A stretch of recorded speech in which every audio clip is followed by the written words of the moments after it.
Sejam todos bem-vindos ao OTIXcast, o podcast ao vivo da rede OTIX Rio, uma iniciativa da Secretaria Municipal de Saúde do Rio de Janeiro. Olá, seja bem-vindo ao primeiro episódio de 2026 do OTIXcast.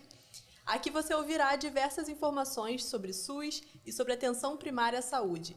Eu sou Fabiane Muniz e juntamente comigo, diretamente do Rio Grande do Sul, está Cristiane Famer Rocha. E nesta edição estamos com um convidado muito especial. Você já o conhece como apresentador, mas hoje ele é o nosso convidado, o professor doutor Luiz Felipe Pinto. Ele é o idealizador do projeto Rede OTIX Rio, que foi criado em 2009 a 2016 e ele retomou esse projeto em 2021. Seja muito bem-vindo, Felipe. Muito obrigado, Fabi. Muito obrigado, minha querida amiga, colega. A gente trabalhou um tempo junto, professora Cristiane Famer, que é uma das referências também na área de promoção da saúde do Brasil, né, Cris? Muito obrigado aí pelo convite aí. Oi.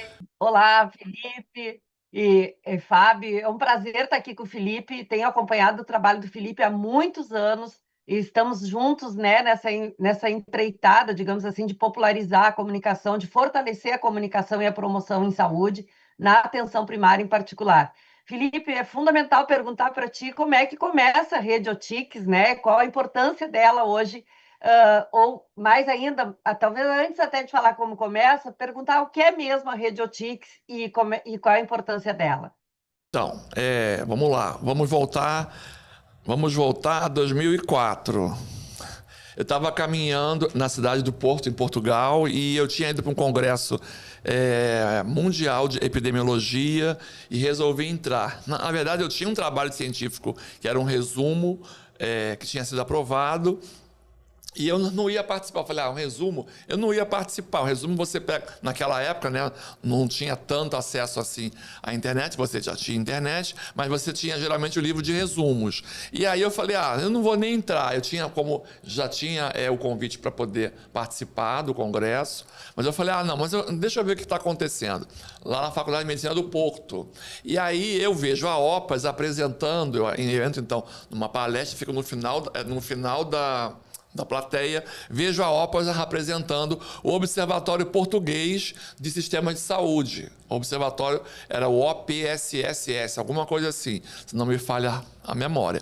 E naquele momento, em 2004, eu estava com uma seguinte questão: como é que eu ia finalizar o capítulo da minha tese de doutorado, que depois eu defendi em 2006, fazendo um grande finale. Eu precisava juntar todos os meus capítulos da tese. E aí surgiu a ideia do observatório. Portugal já fazia um observatório em que avaliava políticas públicas, avaliava indicadores de saúde, não tinha nada na área de comunicação. Mas naquela época nós tínhamos, né, a questão dos blogs, que era uma febre, né, para quem lembra naquela época, né, os blogspots do Google. O Google meio que surge, né, para o mundo inteiro com os blogspots. Eu falei, por que não? E aí o último capítulo da minha tese de doutorado, que eu defendi na Fiocruz, em 2006, propõe a criação de um observatório que na verdade, hoje seria a nossa letra I, né? Então, o que significa OTIX? Observatório de Tecnologia de Informação e Comunicação em Saúde. Né, em serviços de saúde, depois a gente simplificou em saúde. Por quê? Porque a gente, na verdade, cresceu, né? Eu acho que eu vou falar daqui a pouco da trajetória, mas inicialmente essa era a ideia.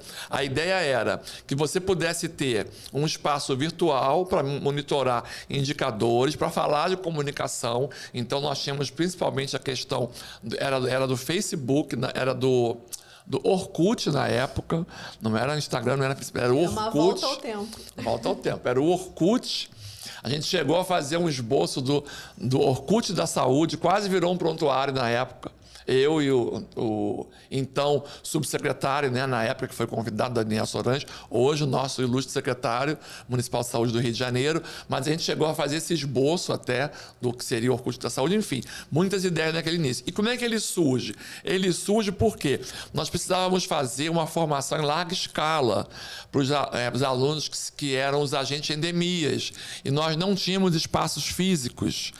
Sala sala de aula, sala de apoio, auditório. Nós não tínhamos esses espaços na rede, né? A rede estava sucateada. Quando a gente chega na gestão, na transição em outubro de 2008, não existia atenção primária, era uma cobertura pífia, e menos ainda espaços físicos, lugares para formar, então, né, os antigos mata-mosquitos, que na época a Escola Politécnica veio nos apoiando com o Proformar, que foi aquele programa que fez a formação em larga escala dos agentes que a gente chama hoje, agentes de vigilância em saúde, que fazem parte das equipes de saúde da família. Então foram mais de 50 turmas, e aí eu saí para visitar com uma arquiteta amiga minha, Luísa Pessoa, na época, para fazer croquis. Quais seriam as plantas? Então me deram os piores espaços para reformar. Era o espaço em que a Conlube guardava os inservíveis, era um espaço que tinha mofo, que tinha cupim. E ninguém nunca acreditou que era possível, né? Mas nós começamos a montar, então, uma equipe. Então inauguramos 5 observatórios já em 2010. Então ele surge em 2010. Ele surge como espaço físico e ele também surge como espaço virtual, nos blogspots. Basicamente é um pouco isso. E a primeira unidade foi na Rocinha, né, Felipe? E a primeira estação da rede Otix foi lá no complexo Bernal Delamare, lá na Rocinha. Meio que simbolicamente, a Rocinha foi um dos primeiros bairros do Rio de Janeiro que teve cobertura de 100%, com 25 equipes de saúde da família na época. Um grande evento na época, integrando já o PAC da saúde, né, que nós temos a retomada hoje, felizmente. E naquela época foi uma grande integração que foi feita e a gente conseguiu, com o apoio do governo federal, maciçamente esse apoio, a gente conseguiu então fazer essa cobertura. E por que não?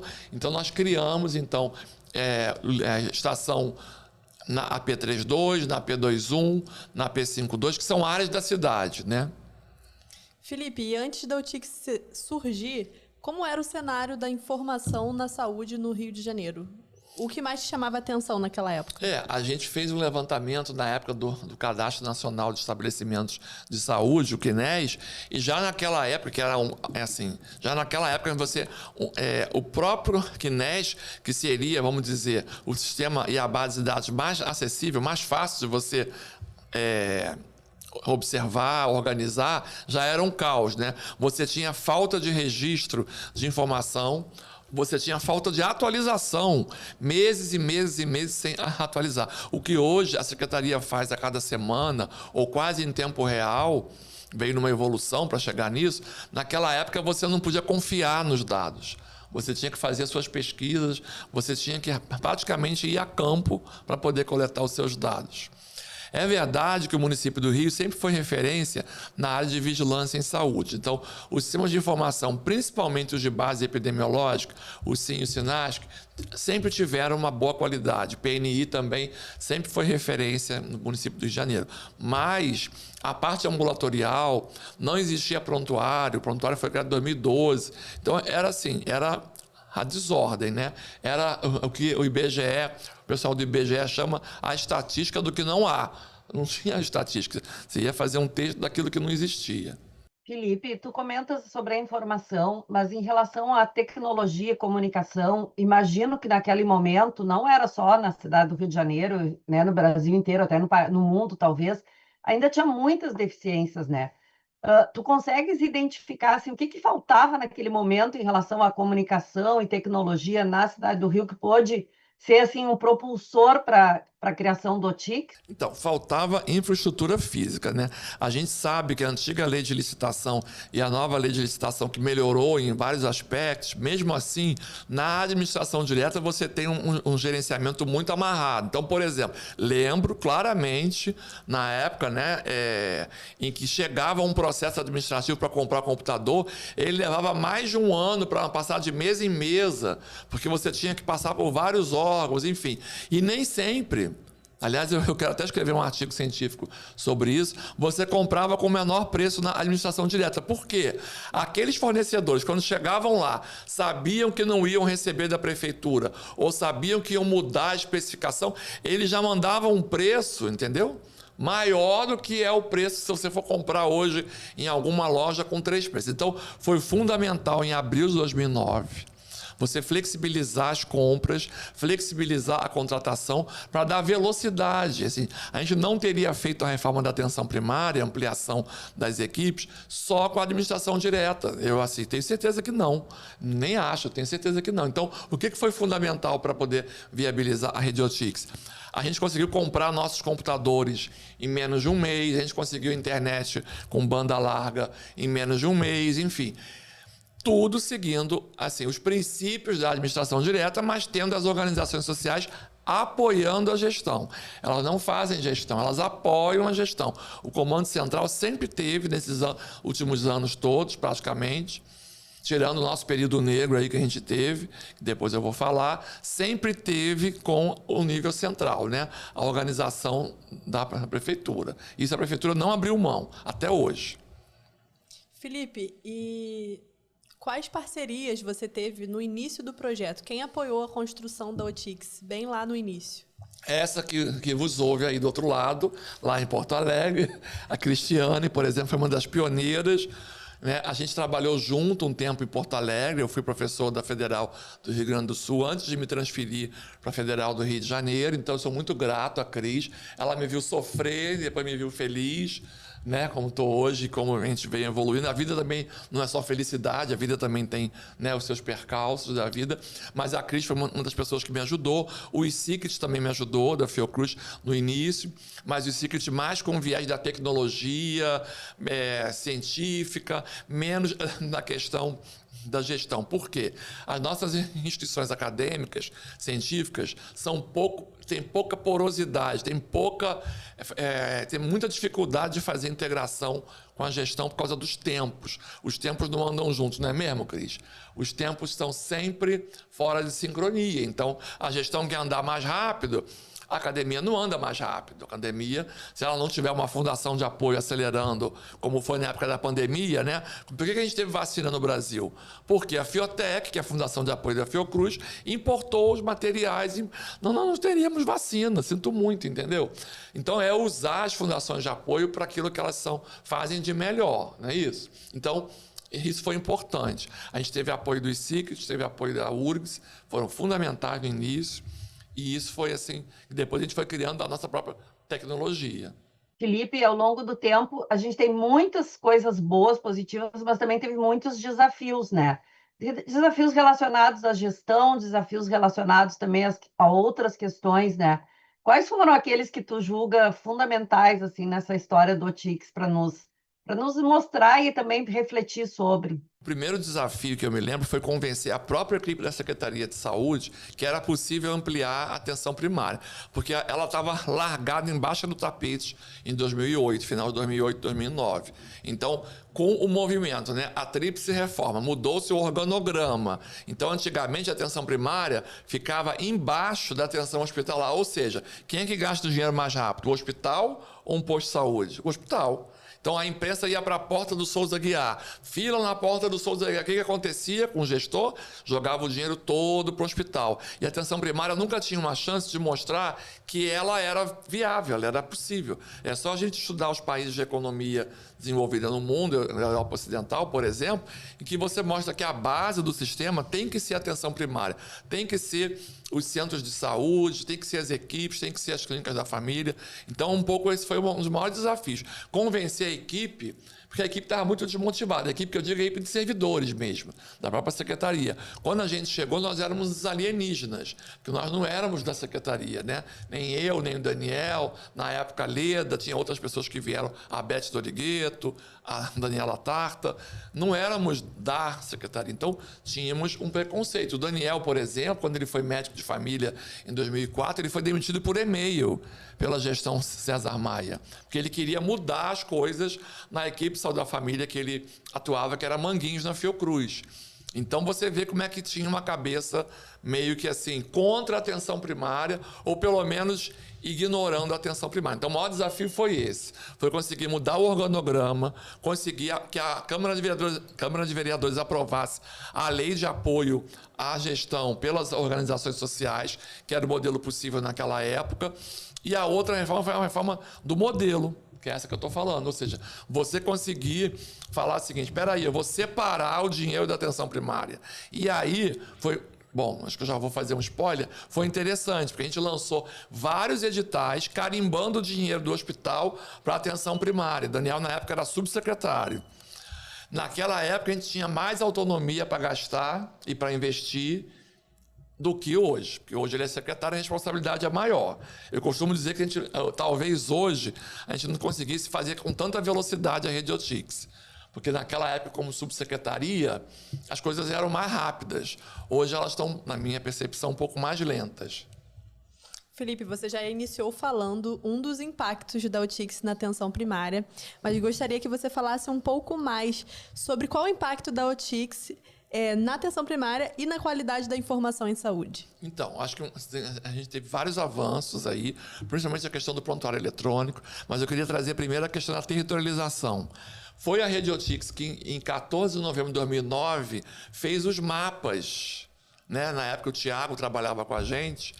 Fizemos os mapas. A gente usou pela primeira vez em 2009 o Google Earth, que depois teve uma versão que era paga, até na época, hoje nem é mais, o Google Earth Pro, fazendo os mapas que hoje são tão comuns, todo mundo vê um mapa, né, da unidade, nossa atenção primária tem a base, né, no território, mas fomos nós que criamos. E a gente fez um diferencial. A gente não faz só o mapa da equipe, faz o mapa do agente, que é o mapa da microárea. Lembra? Cada equipe é dividida em 5 ou 6 microáreas do município do Rio e na média do Brasil.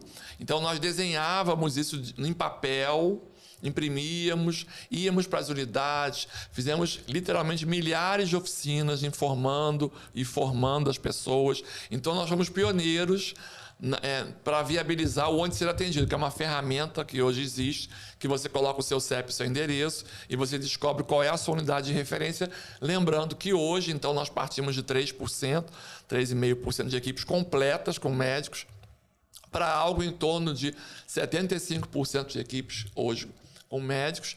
Estamos caminhando para 5 milhões de cariocas com equipe Saúde da Família, que não é um número pequeno, né, Cris? É a segunda maior cidade do Brasil, segunda maior capital do Brasil. Nós temos problemas para resolver na atenção primária hoje, eu tenho clareza, mas nós superamos e assim ampliamos muito o acesso, muito. A tal ponto, se você colocar no mapa do Rio de Janeiro, você vê outros municípios que tentando acessar a própria atenção primária, né? Nem atenção hospitalar. Então é um reconhecimento também da população, porque a população não é boba, ela sabe onde é que tem qualidade, tá? Com todos os problemas que a gente ainda tem, então ela tentando vir para o município do Rio. Isso é muito louvável, né, Felipe? Sobretudo numa cidade grande e complexa como o Rio de Janeiro, porque às vezes tu fazes uma cobertura muito grande em cidades pequenas, né? Mas não, cidades grandes, metrópoles e do tamanho eu costumo do Rio de dizer Janeiro. que não dá para comparar o Rio de Janeiro com Florianópolis, que é a referência de atenção primária do Brasil. Não dá para comparar o Rio de Janeiro com cidades da região norte, as capitais. Não dá para comparar, não dá. Entendeu? E eu diria mais, Felipe, nem só no Brasil, assim, comparar internacionalmente. Verdade, porque a gente fala de realidades muito diferentes. Está falando aí 5 milhões de pessoas, é quase a população do país inteiro, Portugal. Pois né? Tu está falando populações de países, não é de uma... Não é a metade de Portugal, né? Se for pensar, né? E é maior que Lisboa. Lisboa e Grande Lisboa seria uma AP nossa. Lisboa e Grande Lisboa seria um pedaço do município do Rio. Tem toda a razão. Felipe, agora tu falou uma coisa também relacionada à tecnologia, né? E a gente, óbvio que teve uma mudança enorme de 2009, quando tu falou aí do Google Maps, a 2025 e agora 2026, inclusive com a inteligência artificial. Eu queria que tu falasse um pouco assim desses desafios relacionados, desafios tecnológicos, né? O que foi e talvez o que virá a partir de agora, né? Com tanta inovação tecnológica que a gente passou. Não, eu estava refletindo, foi uma ótima pergunta, porque assim, eu não sei se eu tenho a resposta para ela, mas eu estava refletindo sobre isso e talvez até a minha universidade, o FRJ, soltou uma nota, né? Eles fizeram um seminário, depois até posso te mandar, a questão da ética na IA, uma discussão interessante, porque eu me pergunto e me perguntava qual IA, né, que a gente está falando, e a IA como uma etapa, uma função assistente, né? É muito ruim você, por exemplo, pegar um trabalho de um aluno e você vê que foi todo feito com IA e não está declarado qual IA apoiou, como apoiou, em qual parte apoiou. Terrível, eu tive essa sensação agora, 1 mês atrás, de um aluno meu do internato que não interagiu com o trabalho ao longo dos 6 meses. Era para ele ter mandado o trabalho em etapas, ele não mandou. E a gente não pôde fazer muita coisa, porque a coordenação também não colocava etapas intermediárias de entrega. Eu falei, eu não vou corrigir esse trabalho. Falei, não vou corrigir. Vocês corrijam. Não tem como corrigir um trabalho que não teve iteração. Porque hoje você tem, né, Cris? Pensando, por exemplo, na nossa parte de redação científica, você tem, por exemplo, aquele software chamado Plágios, que trabalha com IA. Não sei se você conhece o Plágios. Você passa e você vê o que está acontecendo por ali. Não é só o chat GPT. Você tem muitas IAs. Então, a minha pergunta é sobre qual IA a gente está falando, entendeu? É um desafio também para o IBGE, e aí eu já vou fazer aqui um gancho. O IBGE tem sido nosso grande parceiro também nas oficinas de territorialização. A gente tenta, na medida do possível, trabalhar com as microáreas como os setores censitários. A gente fez um estudo em 2013, depois atualizou agora com o censo. 90% a 95% das nossas microáreas fazem um match com os setores censitários do IBGE, né? E aí eu não sei se vocês vão perguntar alguma coisa de pesquisa, talvez depois eu possa falar. Vamos, em breve, em breve. Felipe, você comentou sobre a territorialização, que é um grande legado da OTICS para a saúde pública. Mas, além da territorialização, a OTICS também tem outras frentes. E como você enxerga esse legado que a OTICS tem aqui deixado para o SUS e para a saúde pública? Então, a gente tem 3 grandes metas, né? Que, na verdade, são metas que a gente tem conseguido cumprir e faz além das metas. É como a nossa querida Dilma, né? Não vamos colocar meta quando vier, mas assim, é uma brincadeira. A gente faz muito além. Então, a gente, além das oficinas de territorialização e de apoio ao ciclo de debate, que são reuniões estratégicas que acontecem quinzenais ou mensais na secretaria, em que a gente faz o apoio na área de comunicação, na gravação e edição de vídeos, enfim, a gente tem uma área que é a letra C, então, a área de comunicação. Na área de comunicação, a gente tem as mídias sociais, a gente saiu do Blogspot e passou, por enquanto, para o portal. Ainda não conseguimos fazer o nosso evento do Oscar, né? A gente está pensando, vamos ver, em voltar a fazer. Mas na área de comunicação, o que a gente conseguiu evoluir? A gente tem o registro, então, para a prestação de contas das nossas atividades, a gente tem, como um evento transversal que perpassa as metas que eu vou falar, o registro obrigatório diário. Porque, assim, qual é a diferença? Qual era a crítica que eu fazia na área da saúde? As pessoas fazem o seu site, mas não atualizam. Então, se a pessoa não atualizar diariamente, me desculpe, mas assim, fica uma coisa muito sem sentido. Então, nós nos obrigamos a postar tudo que acontece nas nossas 18 estações hoje, são 18 estações, né, nessa evolução temporal aí dos últimos 15 anos, e a gente tem então um vida, né, a gente está mostrando o que está acontecendo. Se eu abrir agora aqui o portal da OTICS, eu sei o que está acontecendo na parte da manhã, o que aconteceu ontem, o que aconteceu no mês. Então, isso é importante, é uma ação estratégica transversal, ela perpassa as 3 metas. A outra meta que a gente tem, que não é só apoiar a atenção primária na integração com a vigilância e a promoção, é a questão dos cursos, que surge com a pandemia. Não tem como negar isso. Pandemia, a gente viu o médico da pandemia, o enfermeiro da pandemia, que não sabia, por exemplo, entubar um paciente. Então, nós começamos a abraçar, por orientação e sugestão da antiga subsecretária Ana Luísa Caldas, que hoje é a vice-ministra da Saúde, né? A secretária nacional de atenção primária. Queria mandar para ela até um abraço para ela, porque ela foi pioneira. É ela que nos incentivou, falou: Luiz Felipe, eu estou na atenção primária, mas não faz sentido a gente não ajudar a atenção hospitalar, porque uma pessoa vai engarrafar a fila. Uma área vai engarrafar a outra, tá certo? Estava indo os pacientes para todos os lugares, não era só para o hospital, não é isso? Muitas pessoas morreram em casa na época do Crivella, 2020, quando começou a pandemia. É muito triste. Então, assim que a gente entrou no meio da pandemia, em 2021, a gente criou o curso de primeiros socorros. Logo na sequência, a gente criou o curso de manejo de vias aéreas para os médicos. Então, a gente tem hoje mais de 20 cursos da Rede OTICS, com mais de 18 mil pessoas formadas. Nós somos reconhecidos hoje como a grande referência para cursos de curta duração, que são certificados pelo nosso Centro de Estudos Central. Então, a gente tem muita alegria, né, de ter esse reconhecimento, que foi uma construção raiz, uma construção do zero. Nós não copiamos nada de ninguém. Nós criamos as nossas apostilas.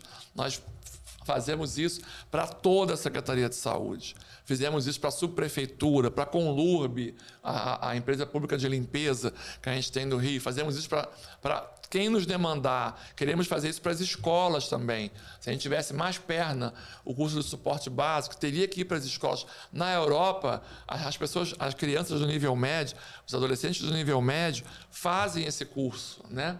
Na Itália também eu vi quando eu estive lá. Então é importante a gente ter essa consciência, né? A gente fez para poder fazer o quê? Para salvar a vida. Então a gente abraçou e a gente tem essa como uma das nossas outras metas, segundo grupo de metas. O terceiro é a minha grande paixão, que são as pesquisas. Que a gente faz pesquisas. Fizemos com a Federal do Rio Grande do Sul, com a Faculdade de Medicina, e agora nós estamos com a Faculdade de Odontologia da UFPEL, da Federal de Pelotas. O professor Otávio Pereira Dávila hoje, então, nos ajuda a fazer as nossas avaliações da atenção primária e também conseguimos, durante um bom período, uma parceria bem forte com o IBGE, conseguimos ser convidados para analisar a atenção primária nacional, né? Eu fui um dos autores do texto que o IBGE fez para avaliar a atenção primária na pesquisa nacional de saúde, 2019, na época do ministro Mandetta, que salvou muitas vidas, o período que ele esteve lá, pelo menos. Então, nós conseguimos inovar. Nós conseguimos trazer o indicador de Net Promoter Score para a atenção primária, validamos ele já aqui no Rio de Janeiro. Enfim, a gente conseguiu dar um retorno para mostrar quais são os atributos da atenção primária que precisam ser melhorados. Tá? E acreditem, nós chegamos na etapa que era mais ou menos esperada. Precisamos melhorar na diminuição dos encaminhamentos. Ou seja, precisamos qualificar mais os nossos médicos, qualificar mais os médicos que não são especialistas em medicina de família. Abrimos também a residência, uma outra equipe da Secretaria de Enfermagem em atenção primária. E esse ano passado, esse é o segundo ano, da residência multiprofissional também. Então, as vagas são do próprio município, são muitas vagas. A gente sabe que os países como Canadá, Portugal, Espanha, Itália também, apostam na residência, né? Apostam nesse tipo de formação. Então, a parte de pesquisas também para a gente é muito importante. E os cursos. Felipe, tu falaste a questão das metas, né, da meta número 2, que é a questão dos cursos. O que vai ser em 2026, assim? Quais são os cursos que estão planejados, pensados para 2026? Então, a gente está, na verdade, ampliando também o número de estações, então, para poder falar dos cursos. Como a gente deu um passo inicial em fazer parceria com a atenção pré-hospitalar e hospitalar, então, nós estamos hoje em 4 hospitais, e esse ano começaram em 2.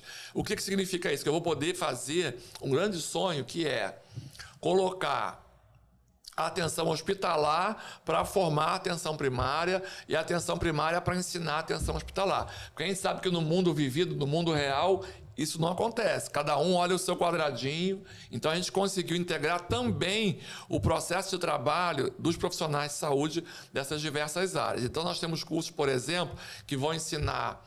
A gente já tem esse curso, que é o curso que faz a questão do catéter vesical. Então, as pessoas que são enfermeiras de atenção hospitalar ensinam a atenção primária, esse procedimento, para evitar que se use uma ambulância, que é um custo de um RH, de tempo, de disponibilidade, para encaminhar o que dizem que é um simples procedimento, que a atenção primária deveria fazer e faz em vários países, e que é permitido fazer na atenção primária. Então, esse é um exemplo.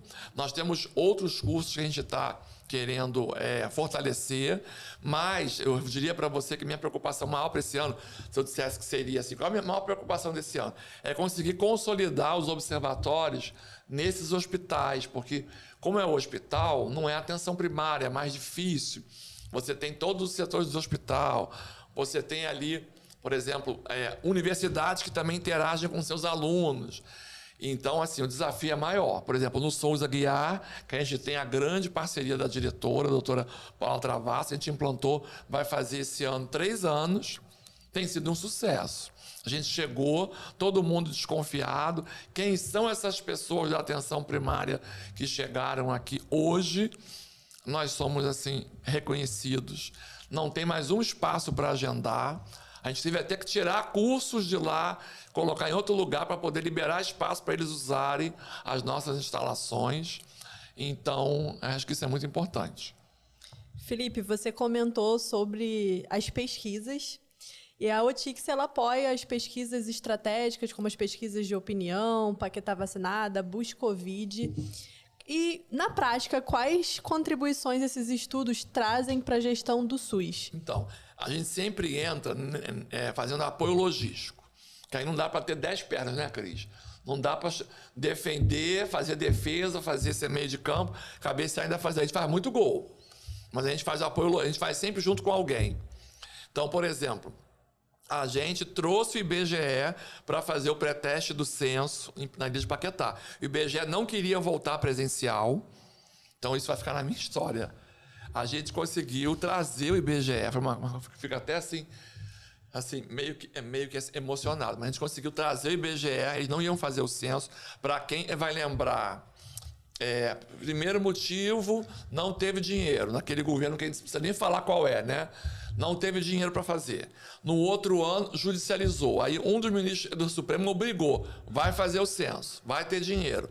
Só que os funcionários do IBGE, eu posso falar, porque eu estava lá apoiando eles, não queriam fazer o censo naquele ano, estavam preocupados. E aí foi importante a pesquisa Paquetá Vacinada. Por que foi importante? Porque a gente mostrou que era possível. Então, era um dia de domingo, nós estávamos fazendo uma das etapas da pesquisa Paquetá Vacinada, apoiando a coleta de dados, a Rede OTICS estava apoiando, coordenação Fiocruz, e aí eu liguei para o vice-presidente do IBGE, Simar Azeredo, falei, Simar, se você quiser vir no domingo que vem, vai ter uma etapa da pesquisa. Ah, então eu vou. Então ele foi, conheceu os pontos de vacinação, viu que todo mundo na Ilha de Paquetá estava protegido com máscara, e ele conseguiu brilhantemente convencer o então presidente Eduardo Rios de que dava para fazer a pesquisa na Ilha de Paquetá. Então, a gente pode dizer que a gente teve o protagonismo no censo, tanto é que nós fomos reconhecidos publicamente no Museu da Manhã. Tem uma fala da presidência do IBGE, reconhecendo, até em meu nome, reconhecendo a importância da Rede OTICS por ter aberto o caminho para o Brasil fazer o primeiro pré-teste do censo, depois eles fizeram para as 27 UFs. Então, isso é uma coisa assim, ganhei uma placa, a secretaria foi homenageada, foi uma coisa muito bacana. Por outro lado, também o IBGE seguiu pedindo essa cooperação com a gente, fizeram o pré-teste na Rocinha da Pesquisa Nacional de Demografia e Saúde.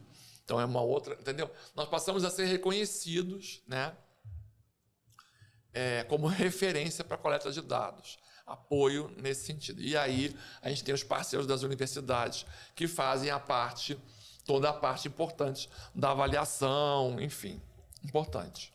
Em relação a essa questão, Felipe, da territorialização, vocês aí no OTICS têm as oficinas de territorialização para os agentes comunitários em saúde, né? Como é que é o apoio da OTICS e a importância disso? Porque certamente na atenção primária, este profissional, esse trabalhador, que é o agente comunitário de saúde, tem uma importância fundamental, né? Às vezes nem sempre muito bem reconhecida, mas ela é fundamental. Então, como é que vai ser como é que está sendo e como é que continuará sendo essas oficinas junto aos agentes. Agora nós temos 240 unidades, então vai ficando cada vez mais difícil, porque a equipe não aumentou proporcionalmente, né? Mas também tem mais ferramentas para ajudar. E sem os agentes comunitários, você não faz a oficina. Não adianta o gerente, o coordenador da área falar: meu mapa não mudou nada.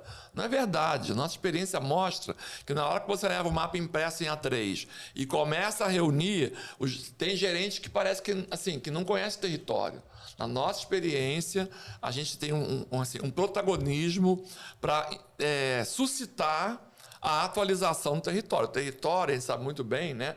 Desde a época de Milton Santos, é um território que está sempre em constantes mudanças, né? Então, a gente tem que ter esse cuidado. A gente faz isso ao longo de um semestre, mais ou menos, 6, 7 meses. A Fabi participa também das oficinas, ela sabe. Geralmente tem um antes e depois, né? Isso. Não é isso? Exatamente. Então, assim, e a gente depois recolhe o material no final, né, o arquivo digital, e faz a integração das áreas, porque uma área de planejamento não vê a outra, e às vezes o mapa não encaixa no final, tá certo? O polígono não encaixa, então meio que a gente faz esse trabalho final. E agora, para 2026, já estamos na fase de planejamento para retomar as oficinas. Já estamos na fase de planejamento para retomar as oficinas. E agora, né, estamos chegando ao fim. A conversa fluiu aqui, a gente nem percebeu o tempo passar, né, Cris? Felipe, quais são as suas principais perspectivas para 2026? Então, eu tenho uma grande preocupação, que cada estação se veja como uma estação da rede, porque agora é aquela mesma fala que eu falei lá no início, de que a atenção hospitalar, em 2008, achava que mandava na atenção primária e mandava, gastava... É a mesma coisa com as estações. Quando a gente começa a ter estações em unidades de hospital, às vezes tem essa cultura dos hospitais, que tem mais pessoas, tem mais pressão. Não é que tenha mais recurso, não. Às vezes é só essa questão de mais pessoas ali convivendo.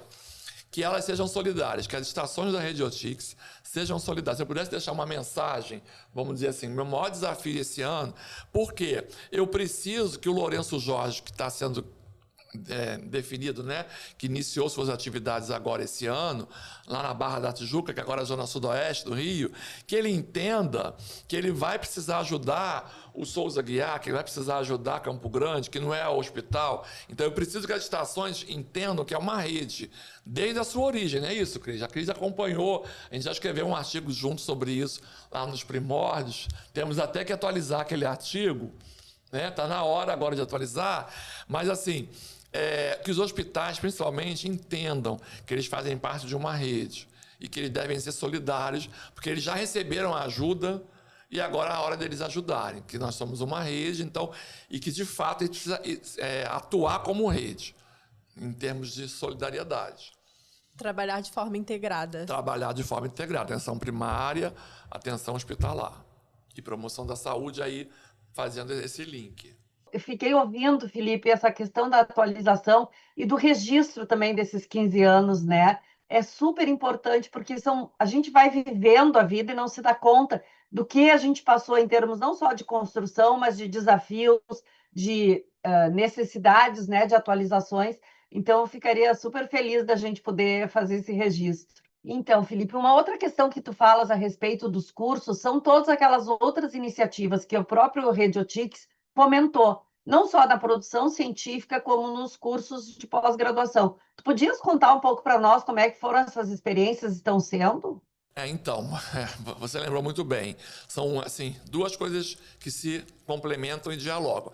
A gente primeiro fez 2 revistas científicas, 450 anos da cidade do Rio de Janeiro, em maio de 2016, e agora, em 2025, 460 anos. Então, quem quiser conhecer o que aconteceu na cidade do Rio de Janeiro, porque, por exemplo, um aluno hoje chega, acha que sempre teve essa cobertura, sempre teve 240 clínicas da família. Não, a história está escrita, registrada, publicada, com vários colaboradores do Brasil inteiro, da Secretaria Municipal de Saúde, mas não apenas, pessoas de outros países, inclusive. Nós temos grande parceria com o pessoal de Portugal. Quero deixar também aqui um abraço para o meu amigo Luiz Augusto Pisco e a sua esposa Ana Maria Pisco. Então, nós publicamos 2 revistas importantes. Depois a gente vai pedir para vocês depois poderem mostrar aí no fundo, quem sabe. E, em relação à pós-graduação, uma coisa que eu tenho muito orgulho de dizer. Eu estava até começando a escrever sobre isso. A gente publicou até um artigo de opinião agora há pouco tempo, que é o seguinte: em 2009, nós planejávamos criar um mestrado em atenção primária. E a minha colega de mestrado, a Eline, professora Eline, também queria deixar um abraço para ela aqui, topou. E a gente então conseguiu fomentar dentro da ENSP, porque não existia essa área de concentração na ENSP, as pessoas que pesquisavam, eram poucas pessoas que pesquisavam sobre atenção primária. A gente conseguiu agregar, graças a Eline e graças ao esforço da Subpav, do então subsecretário Daniel Sorães.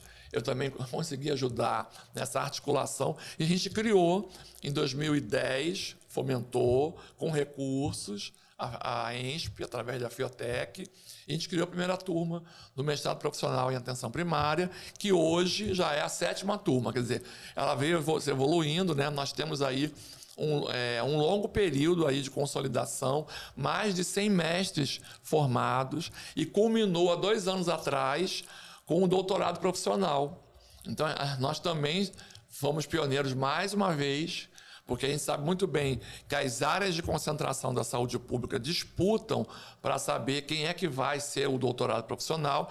E como nós tínhamos história e legado, publicação, quantidade de alunos egressos, enfim, eles escolheram a atenção primária para ser a primeira turma.